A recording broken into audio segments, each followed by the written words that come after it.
Here is the situation. When I got this bike, the primary chain was missing, the clutch was missing. The primary chain doesn't clear the case and the sprocket, so if you watch my previous video, you can see that they skipped a couple of steps when they were going to rebuild the transmission and replace the shifter arm or whatever that you call it there. So now I'm in the position of having to remove this main engine sprocket without being able to lock up the primary. So I have this tool here that you usually use, and it kind of like jams in, boop, right there or like that or whatever, and locks up the primary chain, but we don't have that. Obviously, if you just spin that nut, it'll spin the motor. And I can't put the primary chain back on and put the clutch back on, then lock it up because I can't get the primary chain on because the cases interfere with it. First step is going to remove the spark plug so the engine turns freely, which I'm just going to test.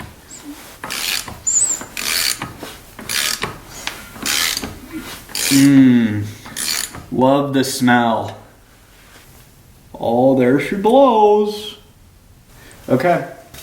What my friend advised I do here is take a length of nylon rope or paracord and just stuff that cylinder much as I can. What that's going to do is just provide something for the piston to push against and lock up in that cylinder. I'm just going to stuff this as full as I can and then give the motor a spin and hopefully it locks up. But I think this all just goes to show, you know, probably should read your manual. Don't take shortcuts, or you're doing shit like this, or you probably don't even get to do shit like this. You just get so sick of it that you just like fucking leave the bike and let it rot, which is what happened here. So, and I don't want to be doing this. I want to be doing fucking carb cleans and shit. Who wants to be doing this? Maybe I should take it to the dealership. Just kidding. I think that's a lot. That's a lot of rope. So I still don't have enough in there. Oh, there it goes. No. I put like feet of rope in here. I would be surprised if this doesn't lock up. Oh shit! Look at that!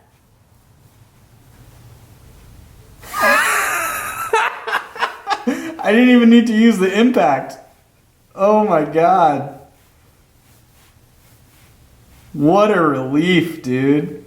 Oh my god, dude. Okay, so this is actually really bad because this is supposed to be on at like 180 foot-pounds with red Loctite. So maybe he did get this off at a certain point. Damn, what a fucking relief. Is this front sprocket gonna come off like super clean? Oh yeah, dude. Holy shit. Alright, I mean,